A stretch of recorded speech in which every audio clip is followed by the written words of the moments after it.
So, good evening, everyone.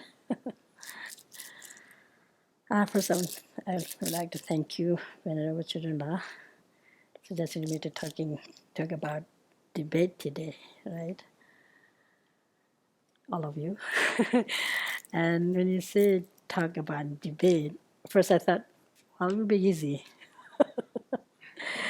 But then later, when I went back to my room and think about, but I'm going to talk for half an hour about debate.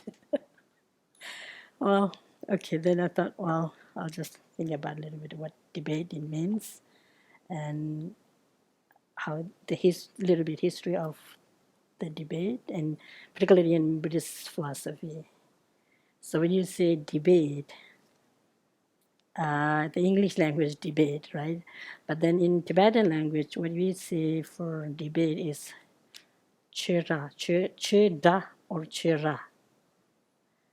So you know what che means, Dharma, and ra or da, whichever you use. Some people write che ra, or some people write che da. If you write da, it's a sound of the Dharma. If you write ra and with wazur, it's where usually mostly like monastics who gather in the area is called in the debate courtyard. So we do debate means like in discussing. So before we start the debate, usually what we do, we praise. It's almost all monastery, like in mainly Gelupa tradition, you really emphasize for the debate, but then also like Isakya and Nyingma Kagyu, all for the Tibetan Buddhist tradition, or that His Holiness and the Dalai Lama often call it like the Nalanda tradition. The debating or the very comprehensive study system that came into Tibet or the whole Himalayan region of Mongolia, it's actually came from Nalanda, the ancient Nalanda, which I'm sure you're all like familiar with what is Nalanda University means. Like the probably His Holiness often say like it's the first, almost like really early time, monastic universities where they study. You can't really compare that university like these days university. Kids you see like the Nalanda 17, the Nalanda Panditas, they work. All the Kanjur, the Kanjur, have 208 volumes we have, and these are written by the Nalanda masters. And the Buddha Dharma actually, still alive now because of their kindness. And all of them are coming from Nalanda University in ancient India, in Bihar. So you all have been to, in Bihar, in India, right? Hopefully you all have been there, right? Okay, but anyway, then, most of us you haven't been there. But then nowadays you could just see the ruins wall and this kind of big chunk of wall, and some people say this must be the main library, but it's just gone now. But then it's preserved in Tibet and all the Himalayan regions. Still strong. So these texts that we use when we debate, and before we debate, usually we praise to the Manjushri, the Buddha of wisdom. It's almost like a common. So every monastery, we really praise to the Manjushri. We call it Kangloma. Do you know this? Praising to the Manjushri. There's in Tibetan language we have. You call it Kangloma. Probably just to plant some sort of seed. We pray to Manjushri, and then I'll just recite in Tibetan language. And if you know, and just try to follow. If not, then it just can what Manjushri is like, a bit of wisdom that the sword that he holds, it's like a cutting. What cutting? What he's trying to cutting? It's like in symbolizing that cutting our ignorance or the self-grasping, the roots of all afflictive emotion, right? So you can visualize that in the Manjushri, where you know what Manjushri look like, and visualize that. And I'll just try to pray that. And usually we pray Manjushri, and then also the 17 Nanda Panditas, and that His Holiness the Dalai Lama have composed like a couple years ago, like one verses for each masters, the praising for that. It's very, very important, actually. So let me just say in Tibetan, we could pray that in the future sometime, maybe you could hear the Dharma sound or all around here. It's beautiful Abbey here, right? So we could think of that. Some days we could have, you know.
So maybe you have noticed when you do the debate, right? In ancient Nalanda, I have heard from our teacher in class, and the way that in the Tibetan monastery debating is, one standing in one sitting and one standing, and then you have the mala, and then they clap the hand, right?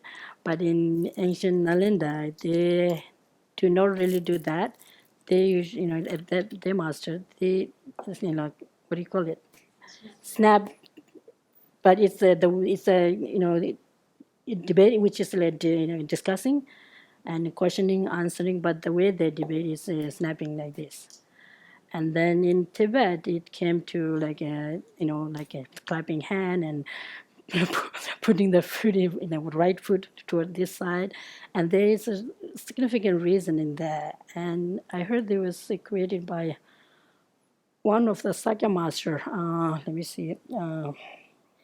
It was studied by one of the the Sakya tradition in the what is his name? Shaka Chapa Chugi Singye something. Yeah, Chopa Gisinge. I've saw one picture that he was like holding the mala and like this, and it was created by him long ago. But anyway, then do I show you how to do the debate first, or shall I, explain a little bit more what the debate itself? I shall decide. Okay.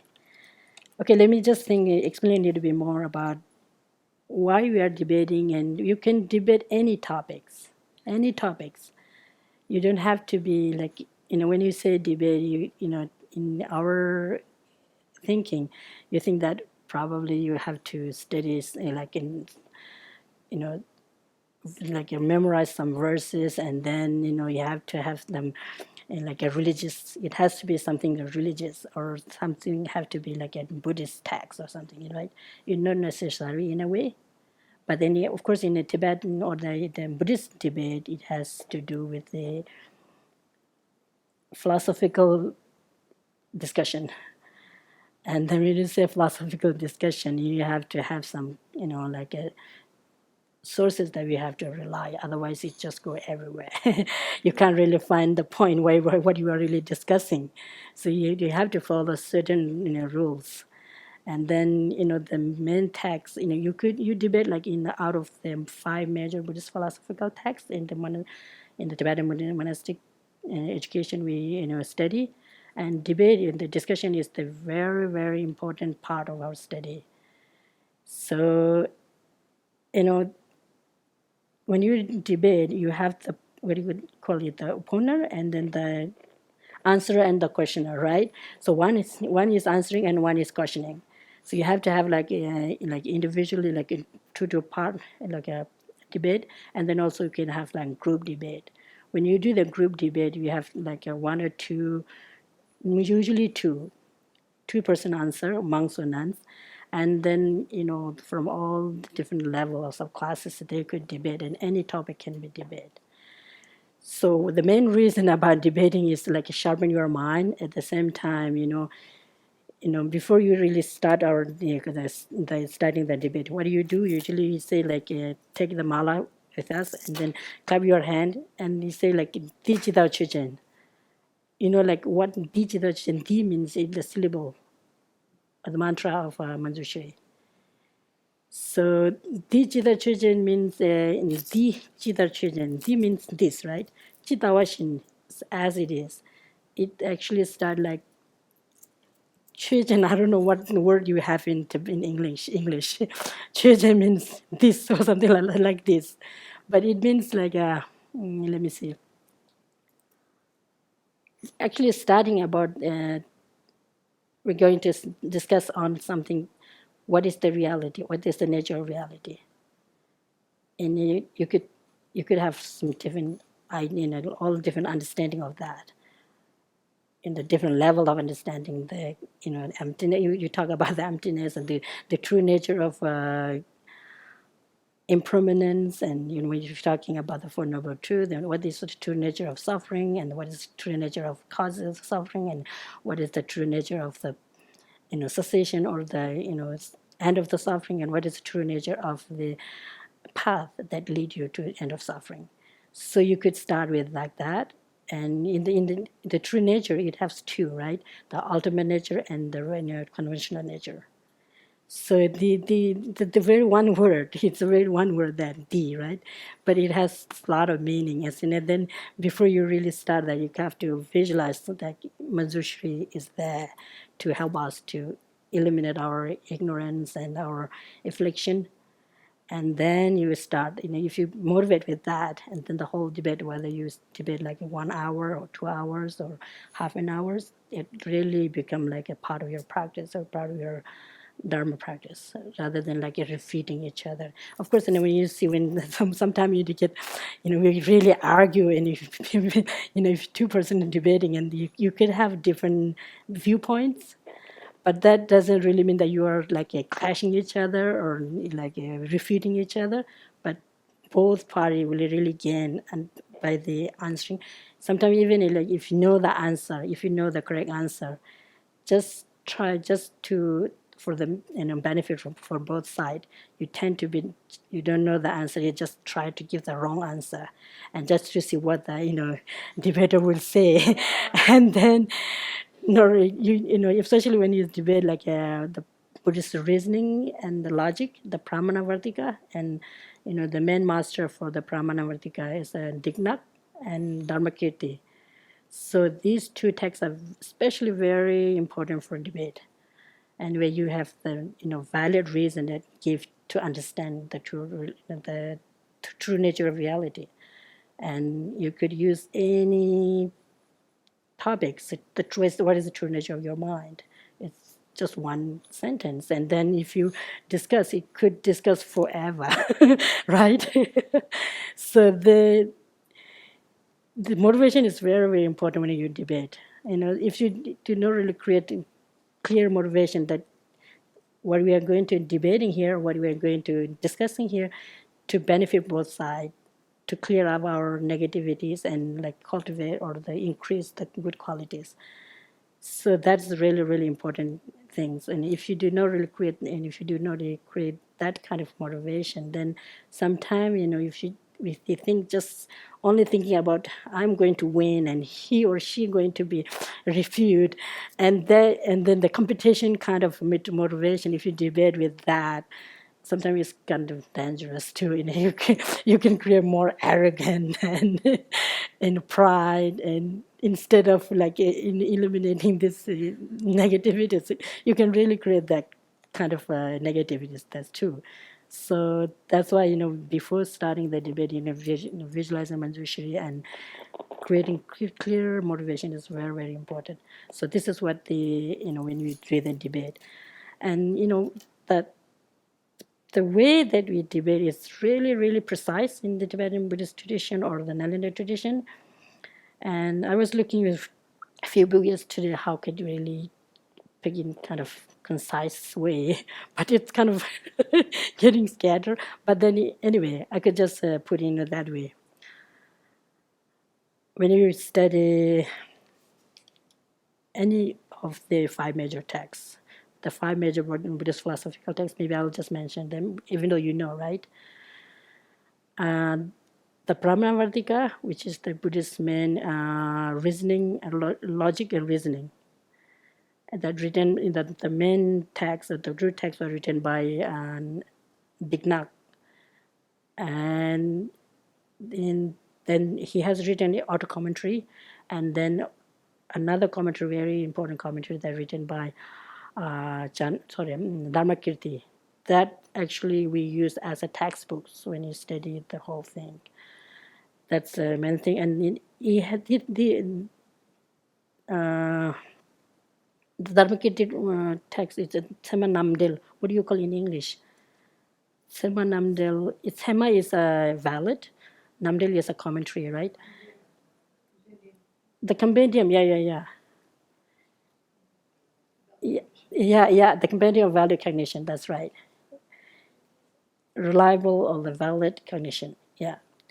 And then for Prajna Paramita, that's it's commentary of the Prajna.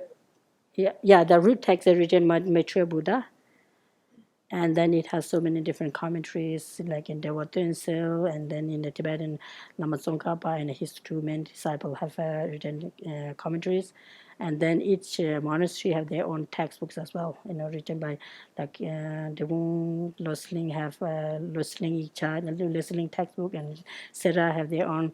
So these are the texts that we use for Prajna Paramita, and then Madhyamika. Madhyamika, which was the root text, which is written by Nagarjuna, and then another commentary written by Chandakirti, and then you have a commentary, another written by the Tibetan masters. So these are the texts we use when you debate, and then Abhidharma Kosha by Vasubandhu.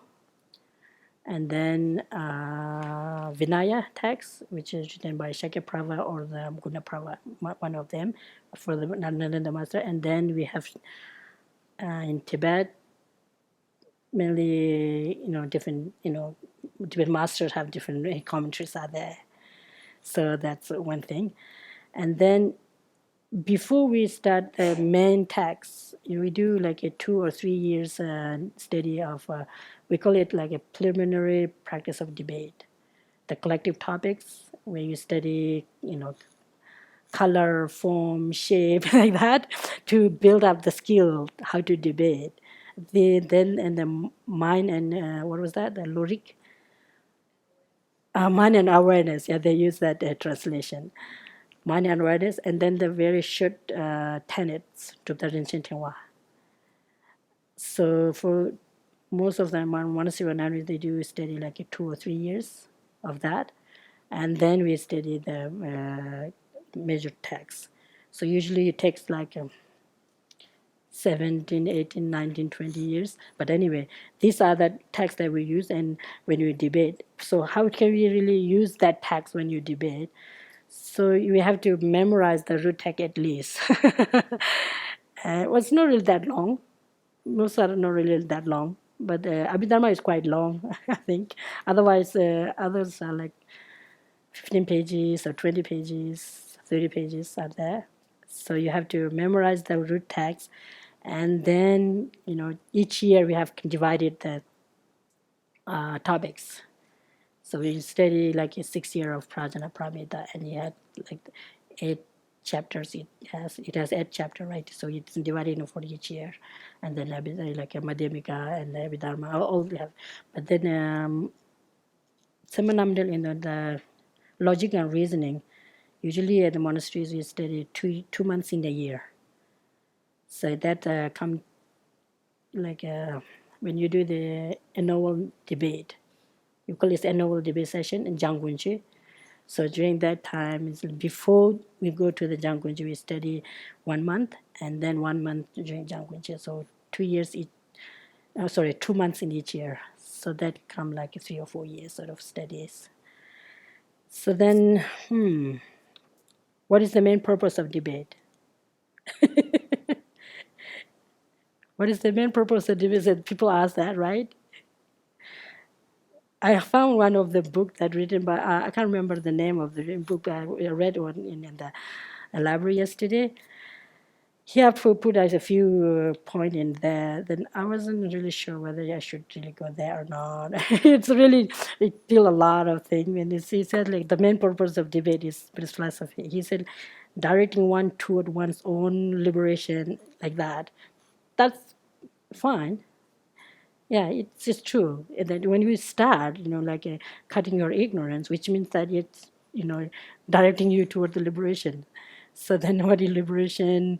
Then it's kind of good into in that kind of definition, I thought.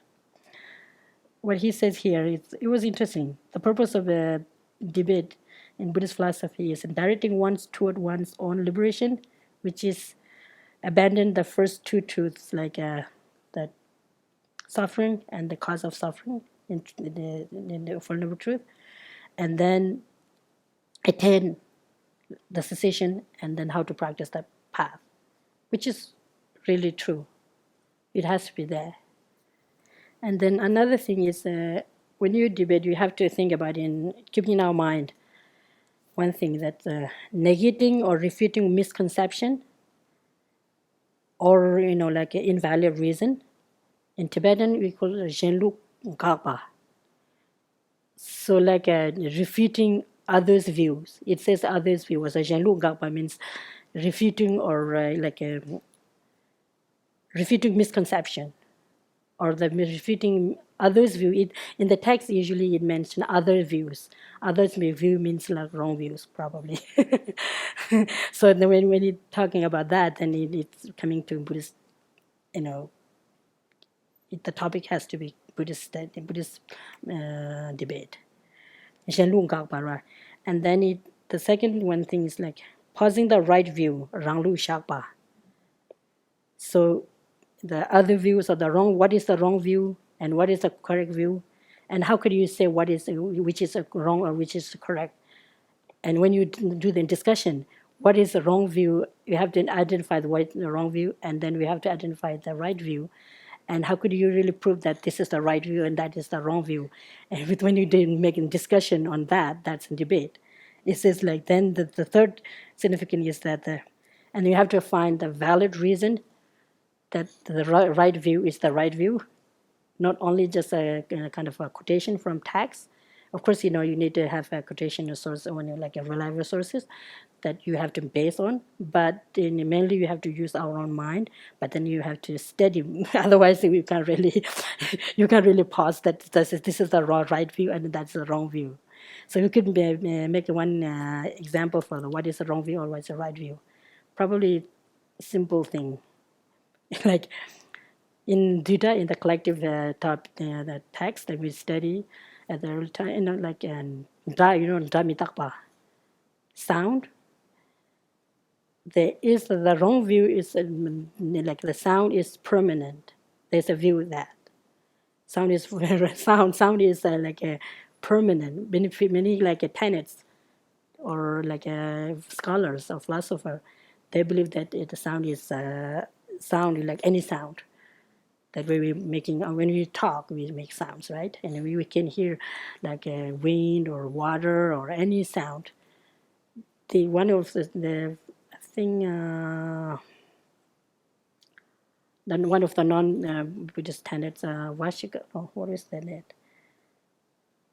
Anyway, the one of the non-Buddhist theory view, they believe that sound is permanent. And then Buddhist says sound is not permanent, it's impermanent. And what is your valid reason for that? How can you really prove that the sound is impermanent? How can you really prove that? Sorry? What was that? Sound is impermanent, right? Okay, the wrong, like the other's view or the wrong view, it says like sound is permanent, right? And then we, suppose we are Buddhists, right? We believe that sound is impermanent.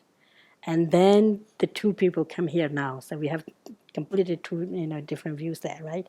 So how could you really make the discussion like lively or discussion more kind of constructive and more kind of understandable for both sides? You can't really like punch each other or you can't really push each other, but you have to find kind of a reason and use your logic. And then also you can have to like a reliable source that yes, it is impermanent or yes, it's impermanent. Both have reason.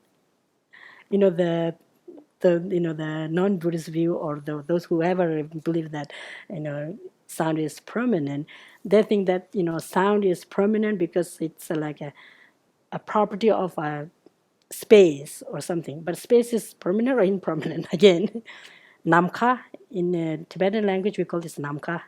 Da, like sound is permanent because in Tibetan, in that view, we said it's a property of it's quality of the sky. So because of that, it's permanent. Probably they think like, well, sky never change or what? You could ask, right? If he or she give like sound is permanent because it's the property or the quality of the sky. So then you can ask like who believe that sound is impermanent because it's changing. It's momentarily changing. We could give that reason. That sound is really impermanent. It's really momentarily changing. The one that you have before is already changed, right? You can't really hear anymore. You could usually the Buddhism gives that of course it's impermanent, it's momentarily changing, it's constantly changing. Because of that, it's impermanent. But then the other view will say, well, it's how can you really say it's changing? How can you really prove? I was going to say because it's created. And so anything that's created can't be permanent. Yeah, but then sound have so many different types of signs out there. Sound. Oh, yes, There are so many different types of sounds. So you think like any type. That sound is created. This is really true. That you could really feel, we could really have experience it directly, right? So if something that we really have a direct, experience, you can't really ignore that. You can't really like, you can't really say that's not true because you really directly, experiencing it, right? But then there are so many different types of sounds. Like in non-Buddhist, in Hinduism especially, they have like a Rikche Kinta, they have like volumes and volumes that they have really proving that the sound is permanent. It's really true. It's really important. It's really one of the kind of common topics we use, and it is to understand the permanent, impermanent. But that that's the example given in the text. But when you study, whether sound is permanent or not permanent doesn't really much matter for us, right? When you think about in terms of our practice or like to improve our in terms of our cultivating our good qualities and like eliminating the bad qualities within our mind. Does this have any connection with the proving that the sound is permanent or impermanent? You can think about that. It doesn't really, it seems doesn't really much relation there, right? But then it's for the younger people, those like junior, like those who are in like a preliminary practicing, you have to have one example rather than if you go like in a deeper level of debating, they won't understand. Like those monks and nuns who are really young, like 10, 15, even younger than 10, 8, 9. So for them it's very easy to give some simple, what do you call it, the simple example, like the pillar or the trees or the horse and the white conch, and you use a lot of these example to understand, to lead into the deeper level. So then many people think, why you're just debating about the sound, about whether it's a permanent or non-permanent, and then you can think about like when you say the sound, not only we are not really proving about the sound that created by water or anything, but then if you think about how can I say, even though it is sound, you have so many different types of sounds out there, and then do you think that the Buddha's teaching is sound or not? You can use another example on a conjure and think all the whole volumes that the Buddha have given. Would you say that Buddha's teaching is sound or not? And Buddha have given all this teaching like 5,000 and 2,500 years ago, right? And you can think about is Buddha's teaching is sound, right? Yes or no? So then it's really like the Buddha's teaching. Buddha have given for example, the Four Noble Truths that he have given in Varanasi, right? And if it is sounds, who really kept it alive? How could you really? You can think about that. It becomes really complex, but then you give us to think about how really it kept out. And the Buddha have gone parinirvana for long ago, and his teaching is we believe that his teaching is still alive. It's still like we can really practice it, right? We can still hear, right? Yes or no? And we can hear the teaching from His Holiness the Dalai Lama, right? And we can hear his voice, not really Buddha's voice. Yes or no? This you can use this. Sometimes you can think, well, maybe it's permanent because it's like it lasts from like 2005 years before, and it's still there, and it didn't really change. When you say like the Buddha's teaching, it's a sound and it changed. No, I mean, of course, it's momentary changing. That's true. But when you're talking about change, it doesn't mean like you misinterpret it or you interpret something differently. But the Buddha's teaching, it's teaching. It's there. It's still there. Then, how could we? If we can we really find that somebody? Okay, this is it becomes really complex again. When you debate,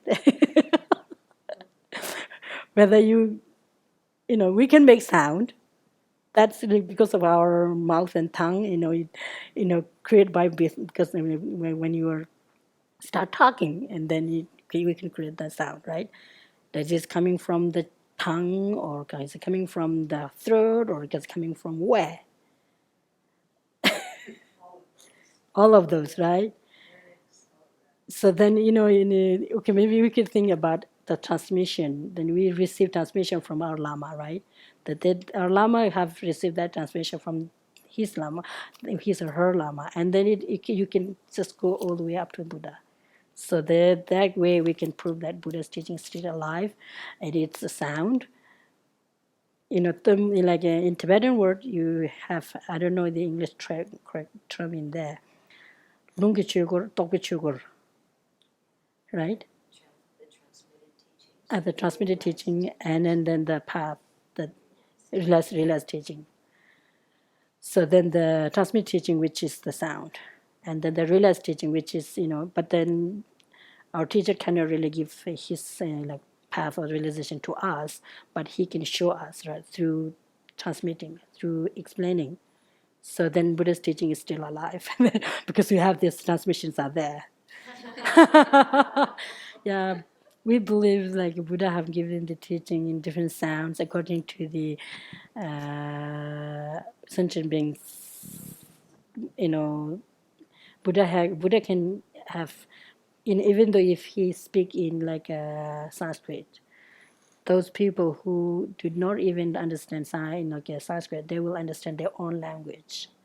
So then which one is the Buddhist teachings? What the Buddha said, or what the disciples heard? What the Buddha. And what about the text?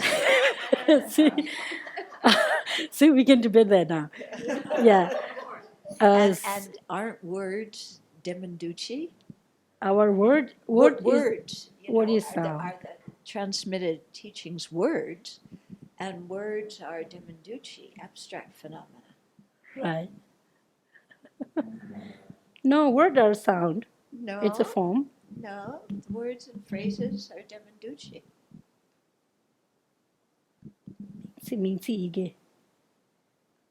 When you, otherwise, interesting. Then if you say words are sound, then there's no words in the written scriptures.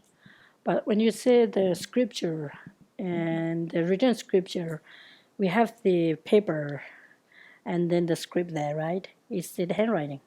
It's not really the sound, or it's not really the realized teachings. Well, the handwriting certainly isn't sound. No, handwriting is not a sound. It's a shape. And to say the shape, the Buddhist teachings are shape. No, Buddhist teaching is not really shape, but then the one who have created the script, and he or she have put is a symbol that this represent ka, or this represent ka, or this represent A, or this represent B. It's the handwritten could be symbol. Yeah, but sounds are also symbols for meaning. So aren't the Buddhist teachings the meaning? Meaning is different. Okay, sound can have meaning, but there are some sound that doesn't have any meaning. For example, water sound. Do you think it has meaning or not? But okay, we can debate again there.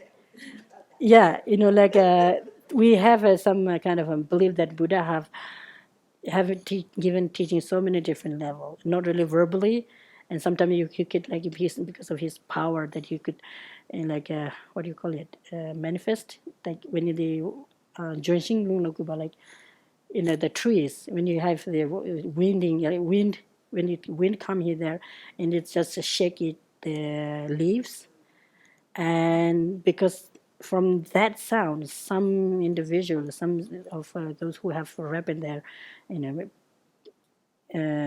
some who have ready to receive the teaching of Four Noble Truth, they can really understand from that sound.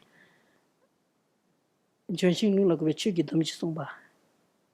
I don't know what do you know that? Junxing means the trees that have leaves and flowers and everything, right? Junxing, lung means the wind, and then Buddha have like a what do you call it? Manifest it as the sound, and make giving the teaching as the Chugyudomshi, the four, what is that? The Chugyudomshi.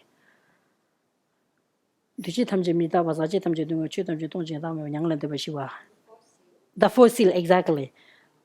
The four seals. all composition effect, phenomena are impermanent. And some people can really understand with that because of the power of Buddhas and that, but then the cause and conditions should be there. So that's not really, Buddha haven't really taught from his mouth.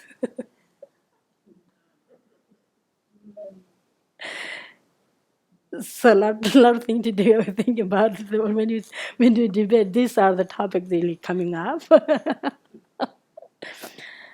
The thing is like when you say script, it's interesting. Whether script is shape or not, you have to think about. I would say the script is shape or the form or color. You can color as well, but then again, role. Buddha, when you do that collective topics, study the preliminary collective topics, it's very interesting, when you the little monks and nuns when they debate. Okay, now in Tibetan we need that word parle, get like in bread. Okay, whether the bread is shape or it's a taste or it's a color or it's a touch or a tactile or what is it itself? You could ask that question, and the little will say, some will say it's a color, some will say it's a taste, some will say it's a touch. But it has touch. It has a property that you can touch. It has a property that it has a color. It has a property that is, but in general, but in the very identity of the bread is taste. It has to be. And then you can't really see bread. Can you see bread or not? See? Yeah, you can see the color of bread, but you can't really see the bread. How could you see bread? Bread is taste. What was that? But you can smell. No, you can smell a bread, apple. Take an apple now. You can see the color of the apple, and you can smell the smell of the, our nose. You can smell the smell of the apple, and you can see the shape of the apple, right?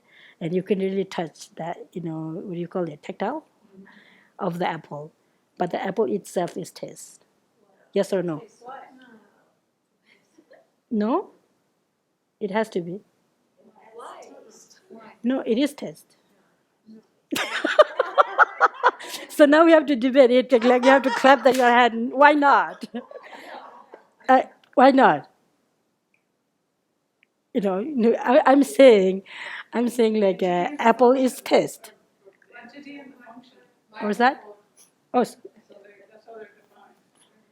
yeah. Oh, she needed the microphone. Okay, I would say that it is taste, and the reason is the entity is bread. I don't know how to describe it, and the function is like food. It functions as a food. That's right. It functions as a food. That the entity is a taste. But it has color. That doesn't mean that it has to be color. It has a shape. It doesn't mean it had to be. Itself has to be color. So like in Tamanamdal, in the valid condition, there's one verse say, there are 5 of our senses: ear, eye, tongue, nose, and then touch. The sensation only can feel the touch, and then the eye can see only color and shape, or color and shape and form, and the ear can hear only the sound, and the nose, you use the nose consciousness, eye consciousness, ear consciousness. It according to scientists, they won't say consciousness, but anyway, in Buddhist philosophy, we think that is consciousness, and you can hear only sound, and you can the tongue can only taste. You can so I don't know how can really translate that in English. The 5 of the senses, the 5 of the 5 consciousness that we have, the object, it has its own object. The one that, ear and eyes, the eye sees shape and color and form, but, the eye consciousness cannot really perceive other than shape and color and form. And the tongue can only taste, but not really cannot. It doesn't have the capacity to perceive the color. If the eye consciousness have the capacity to perceive color, form, taste, and everything, then why we don't need the other senses? There's no reason for us to have it. That's also Abhidharma have mentioned. And then the Tibetan in the valid cognition, it has mentioned that. This is the when you very starting we debate about that. And then the same thing, we have been really debating about the horse and takar and okay, now it's Kansa, like like beings. Takar in Tibetan, it's a language.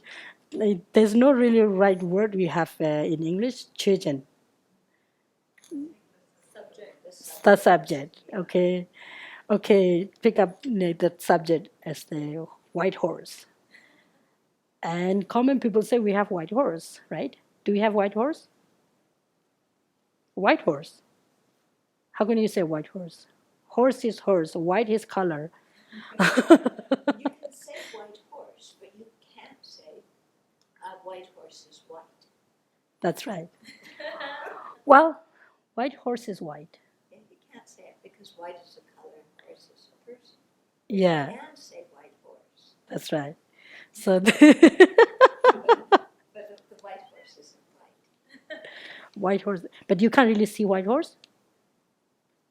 If somebody asks, can you go and get the white horse? How can you go? What can you do? Can you see a person? A person is not an object of the senses.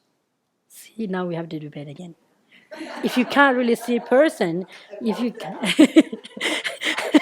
that's right. Yeah, that's right. If you can't really see a person is a diminduji, right? It's no, you can't really perceive by the five senses. Or then you can't really see. We can't see each other. That's kind of funny. No, we don't see each other because we are a person. Each individual are person, right? Then you can't say I saw you. See? But then, the lower school first, I'm not saying Venerable Santa. yeah. So then, in the different tenets, yeah, like the lower school have faced difficulty with that, because they're in some of the lower school they think like a person, the aggregate is a person, or the consciousness is the sixth consciousness is a person, and some say each of the aggregates a person.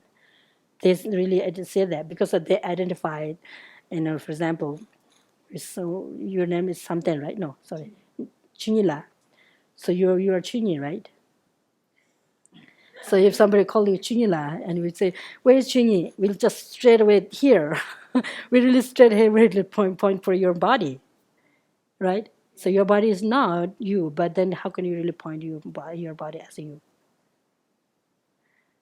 Those who really, some of the school who believe that the aggregate is a person, or the form is a person, or the consciousness is a person, because when we identified the body, the form, that's because of that they think that, well, the form is the person, or the aggregate is the person.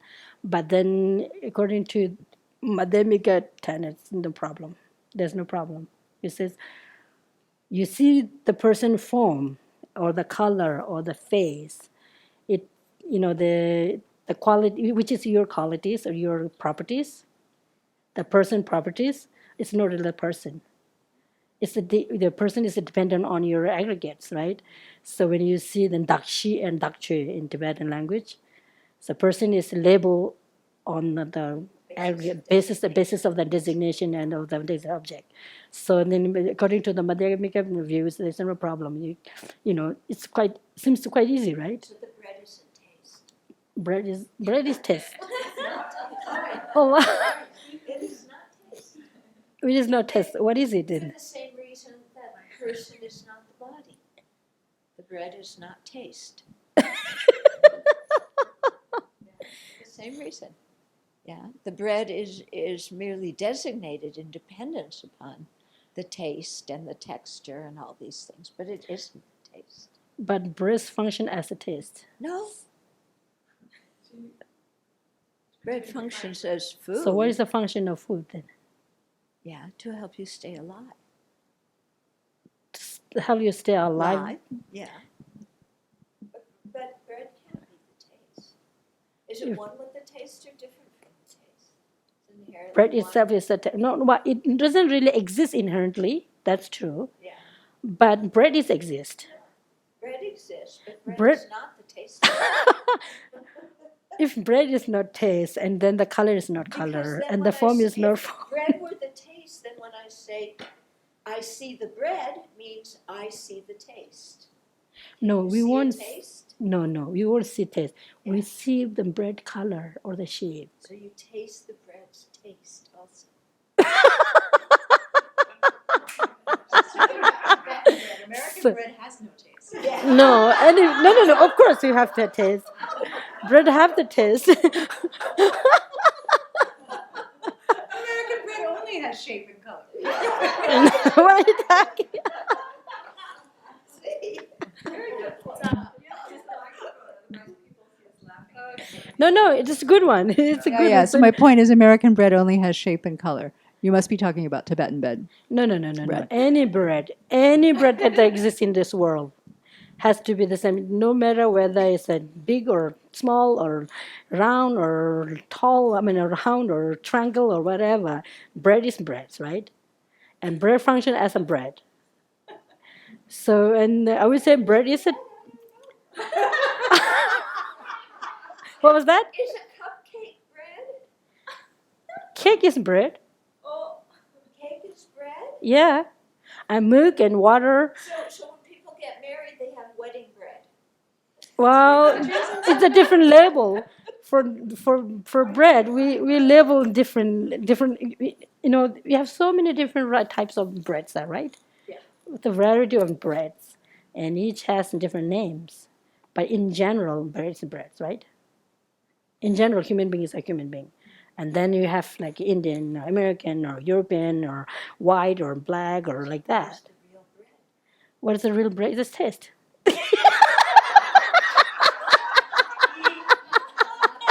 It's a bread. It's taste.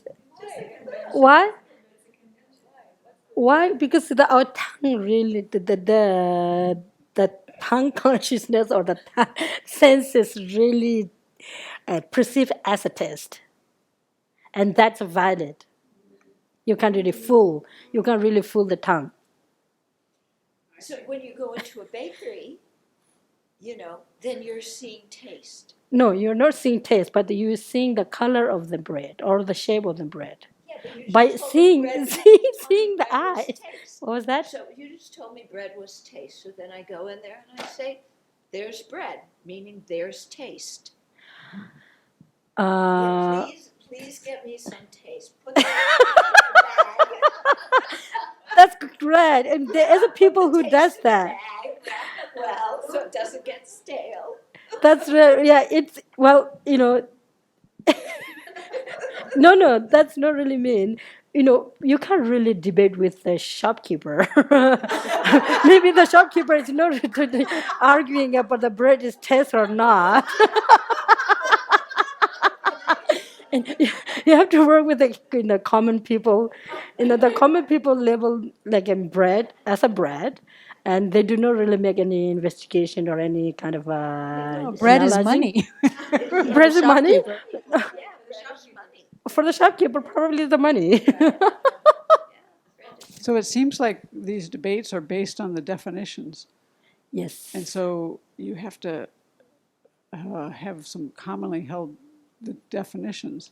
Right. And the definitions Raw. seem kind of, as you ascend the views, they seem less and less tangible.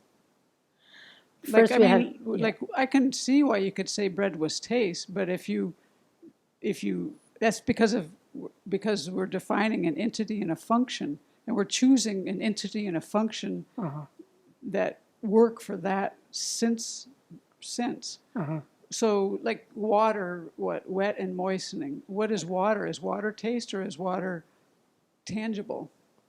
You know, it's going to be how you Water. defined it, because you could have picked Liquid. other properties of water. You know, water is wet and moistening, but it's probably got some other properties that you could have picked. So it depends on how you define these things. And that seems kind of shaky. That's right.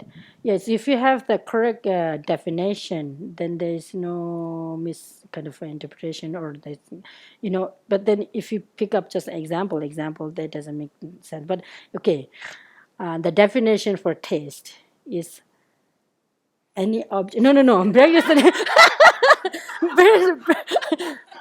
was just one example, but the definition of taste is like an object that perceived by the the tongue senses or tongue consciousness. So then water is taste. Yeah, but see, that's what's weak And about when I it. stick this in my mouth with my glass. That's Water. what's weak about it, Let me see. because they have all the properties. The elements are tactile. Yeah. Yeah. The elements. Water is actually touch. Yeah. Touch. This is what I'm showing, because we're doing things according to the Satantrika, or at least how the Gelupas interpret the Satantrika, which is, inherently existent. Yeah. And so from a Satantrika view, you can say the bread is taste. From a Madhyamaka view, you can't say that. And also because from their viewpoint, what is real is what functions. That's their viewpoint on what's real. So it's Yeah, based, what is real, right? Yeah, so it's And based according upon to the Madhyamika, especially the Pasangika views, and like Chandrakriti says, I will accept the common people have perceive or function as it is. I'm not going to argue or defeat the common people. And so for Madhyamika view, there's no problem. Bread could be taste. Because it work as a test, it work as a food, and then it just like a Chandrakriti accept just as like for ordinary people like us. Ordinary people like us, we think that this is mala, right? And then just label as a mala. And even though we have really realizing that it's a label as a mala or not, but the first when you see that mala is a mala, right? It's function as a mala, so because of its mala, and Chandrakriti accept that. I wouldn't really debate with that. That's really real. It's true. Conventionally, it's true. But then he could argue, what is the true nature of the mala? And then it has like the conventional nature, and then the ultimate nature, and then the true truth they have to be coming there, and then whole other reason you have to find out, and then that's how you say it. But then definition is very important. And in Buddha, we have given the definition for the taste is any object that perceived by the tongue. You can't really taste that. You no, maybe you said test some saliva when you put it in your I'm tasting the metal. no, metal is like tactile. You could so then my tongue doesn't taste anything. your tongue tastes things, but My tongue is having contact with an object, but but then there's no taste in the object. right, but then the around the tongue there is also the senses of the body. So this, It's feeling. yeah, there's the smoothness. The smoothness is a tactile object, but you can have a metallic taste. Everybody knows The glass itself is a form, right? The glass it's form. is a form, so you can see by your eyes. It's called a form. It isn't a form. It's called a form. If it is not form, so what is it? It's an appearance to the mind. No, it's appearing to our mind as a glass. Yes or no? Glasses, or as form. It has form. Glass is form. Tell me, what's form about this? It's a shape. It has shape there. There are 8 different type of shapes, according to Dida. Yeah, there are 8. Yeah. Shapes. Then all those things are shapes. What was that? So then there's multiple shapes. So then, similarly, there's multiple people. No, Because people are. she's a nun, and she's a teacher, and she's a musician. She can be function as a musician. She can be function as a nun. She can be function as a teacher. She can be function as a cook. She can be a function as a manager. She can be a function as a secretary. But herself is a one individual human being, right? I'm not sure. No, well, you could say that. Because one person before before you graduate from college or university, you're a student, right? And when you graduate and when you have completed your, for example, completed your PhD, then you become a doctorate, and you have given another label or another name. But as a person, it's a person, right? But then you have added another label of that. So then one person can be anything. One person can be teacher, can be student, can be whoever have functioned as a teacher is a teacher. Whoever have functioned as a student is a student.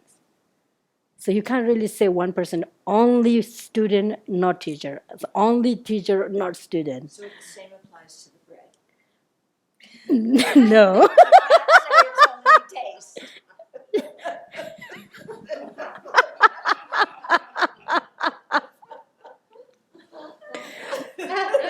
But no. But then you have to think about the valid, the senses or the consciousness that perceive things. According to Tsemanamde, what is any phenomena that exists in this world? How could you really prove that exists or not? Because there is a valid cognition that perceives that things. Because of that, it exists. That is the reason. Does it make sense or not? Yes. That is actually. It's a valid object only because there's a valid cognizer. So which came first? Sorry? It's a valid. It's a reliable cognizer because there's a reliable. It's perceiving a reliable object. Yeah, it's perceived by reliable valid cognition. Yeah. Uh-huh. Okay, we'll use valid. Right. I'd like to use reliable. Oh, reliable, valid, it's the same, yeah, Okay. in a way. But it perceives a reliable object. But the reliable object is what is perceived by the reliable cognizer. So which one came first? There's no The beginning. reliable cognizer becomes a reliable cognizer because it's perceiving a reliable object. And the reliable object is a reliable object because it's perceived by a reliable cognizer. Right. So which one came first? There's no beginning. Simultaneously, that's true. They simultaneously become reliable? No, I mean, once you perceive it as a bread, it's a bread.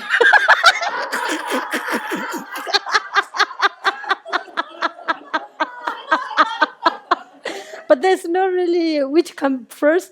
And if you're talking about So the. it can't be bread before it's perceived by a reliable cognizer. But which we can't really pinpoint which one is when it come, we're asking about which one come first, right? But then if you pinpoint one particular bread, then you could see that, okay, I suppose this is bread. But first it's bread and then it's perceived? No, suppose. But you're talking in general bread. In general. Doesn't matter, any kind of bread. But generally speaking, bread is like beginningless and endless. And generally speaking, oh There was bread in the Big Bang. yeah, oh no, Big Bang Theory is something completely different. You just said it was beginningless. Yeah, it's beginningless. So bread is beginningless? No, one particular bread it has begun. If you pinpoint one particular bread, it has the beginning because the cook mix with the water and whatever and make, and then when it becomes like a bread, that's the beginning, right? But then in general speaking, you're talking about the bread at all that exists in this universe. So doesn't really have beginning. So that means before human beings existed, there was bread? No, human being have no beginning either.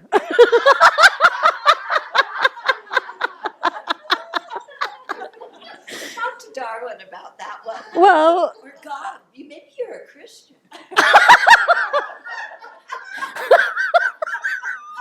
well, I'm not sure whether God created bread or not. Because the cook created the bread, right?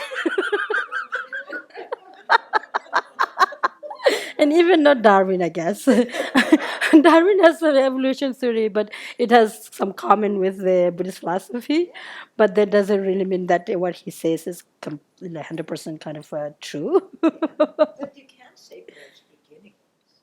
How could you prove that bread had beginning? Because before there were human beings, There's no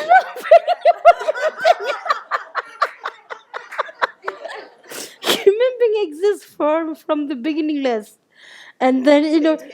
oh yeah, I said, talk to Darwin. On this planet. Yeah.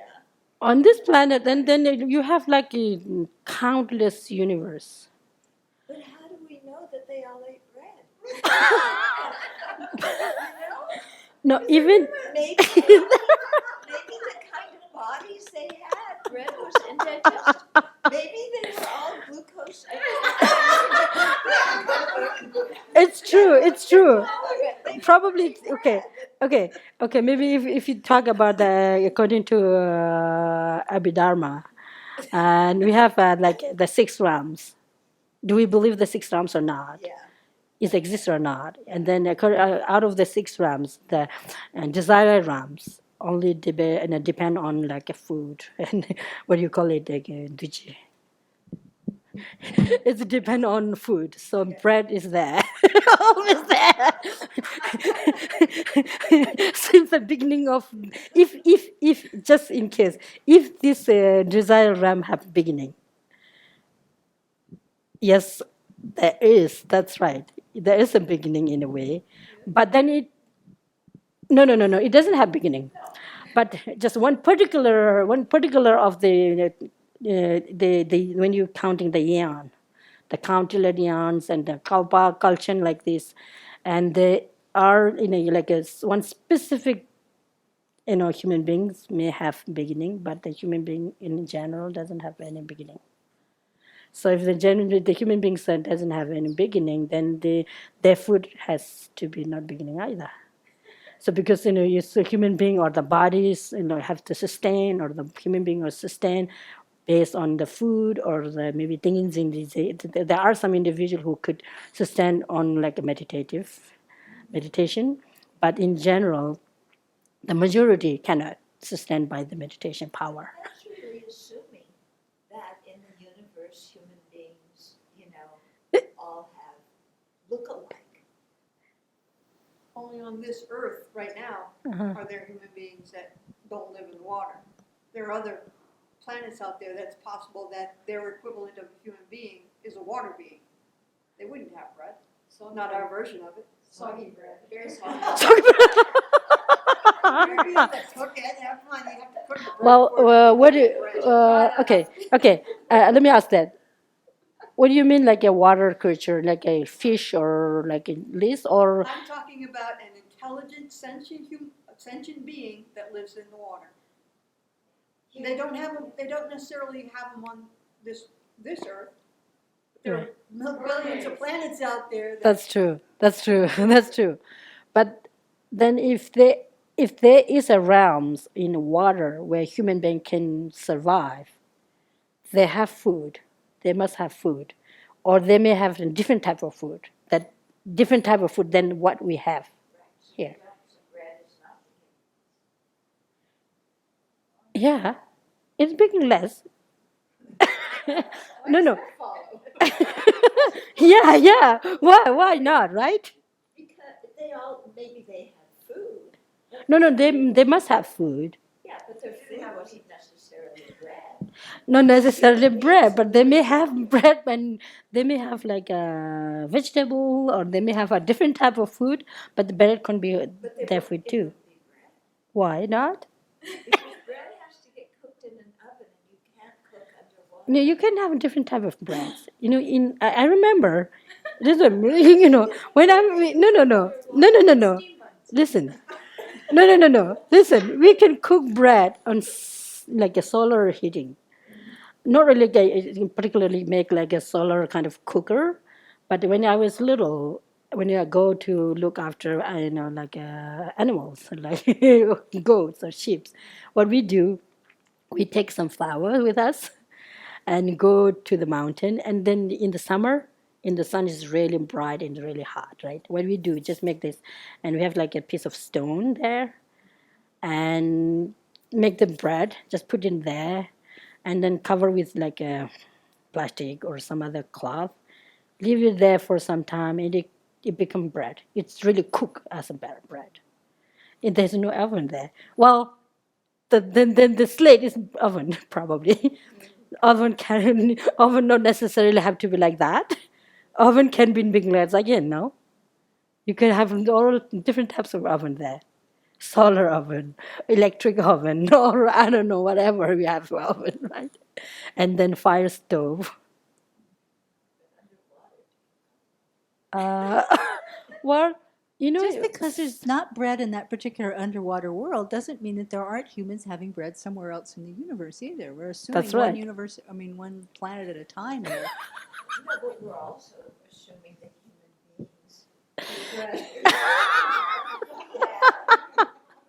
but human beings eat bread, but the animal also eat bread. But do they have bread in the northern continent? Northern continent? Yeah. Northern continent means where? Like We're in Zambuling, Northern continent, Ale Changshabala. Right. Apple honey. They don't have bread. How can you say that the Nagas underwater are really rich people? What? What was the question? Nagas? The Nagas underwater are really rich people. Like, you said that variable, so what's that? I said in the text they say that the Nagas, some of the Nagas have jewels. Yeah, right. That they are really rich. Yeah. Now, are they rich?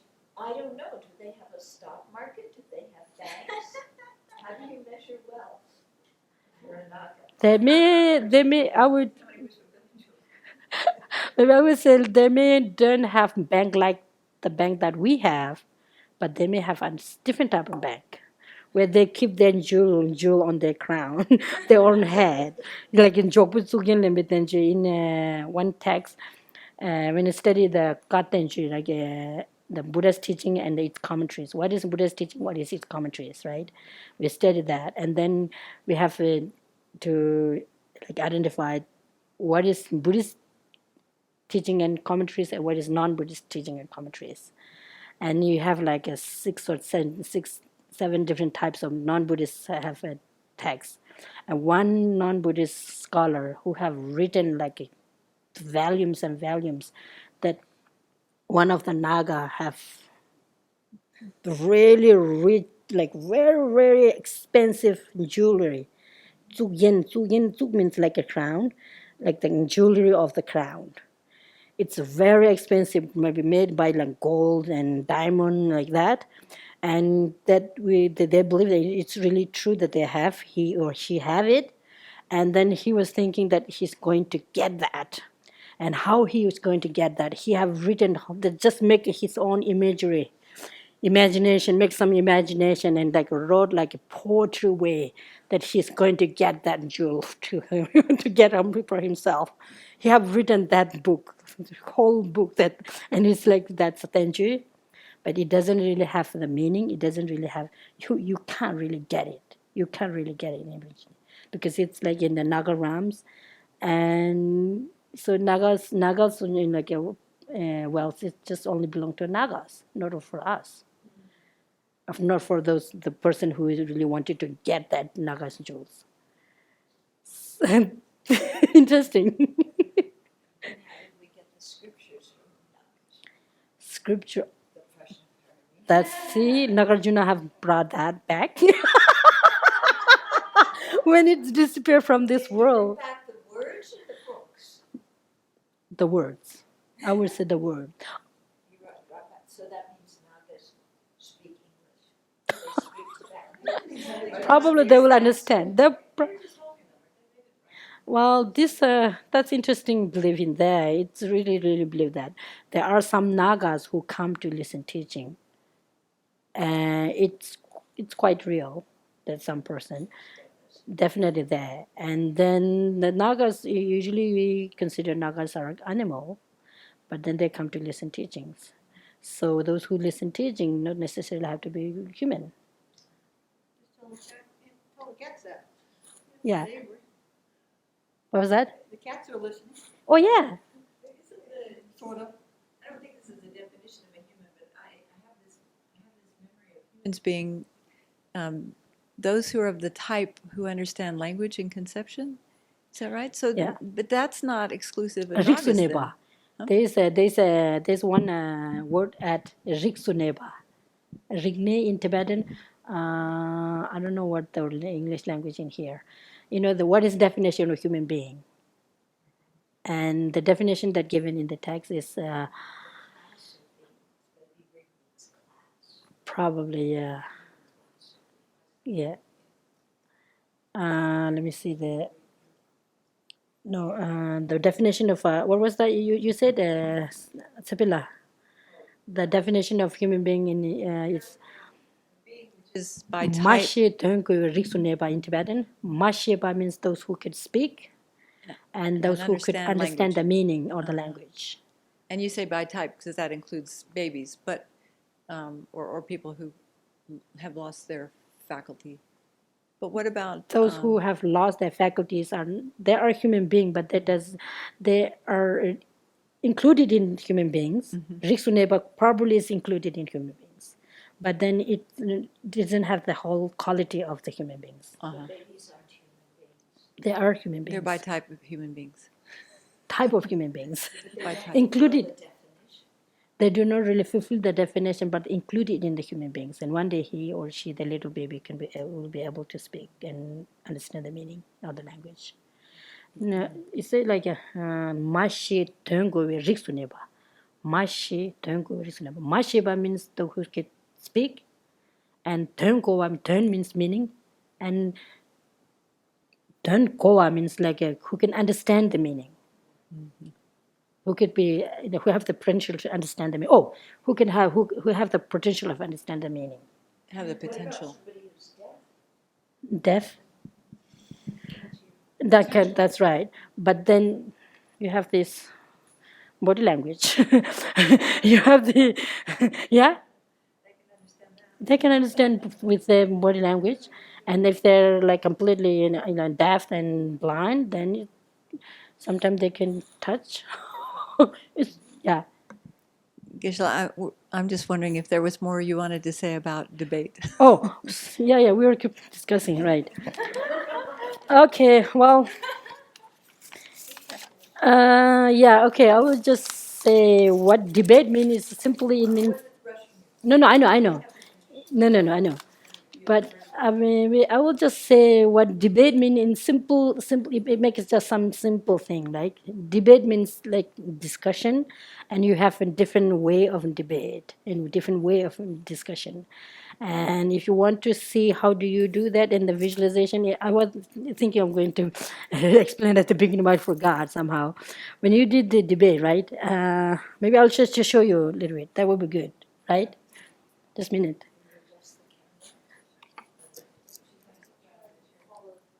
Okay, let me see. This is kind of interesting.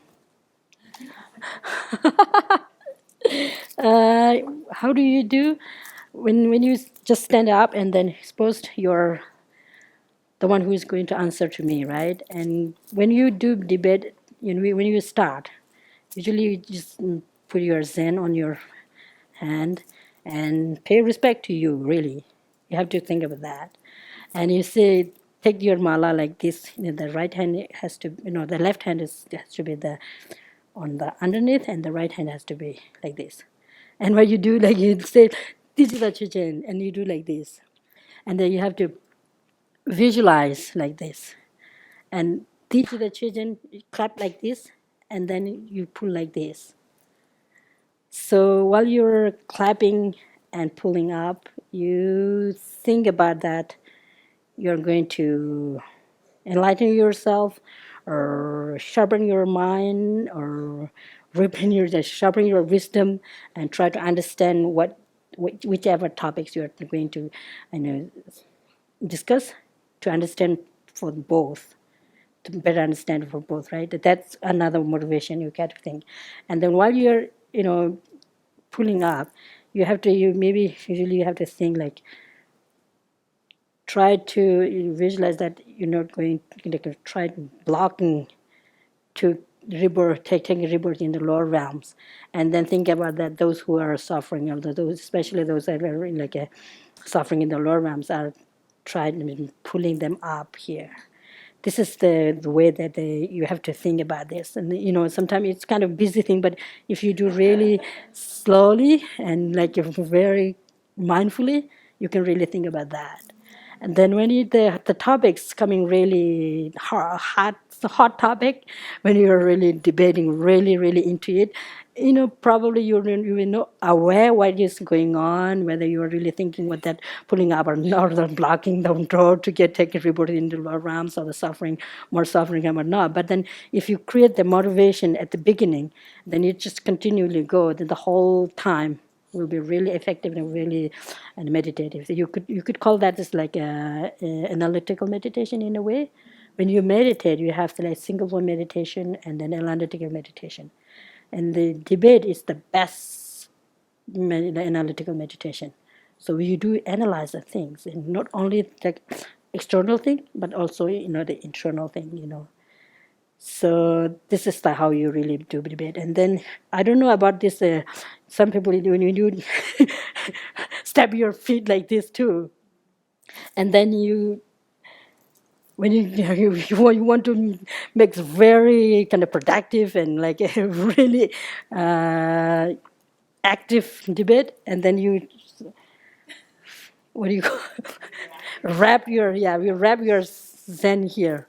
You wrap your zen like this. So because if you put like that, and it's just when you group debate, and you're like 10, 15 like monks or nuns, you debate all together, and then different people, different monks or nuns have different views.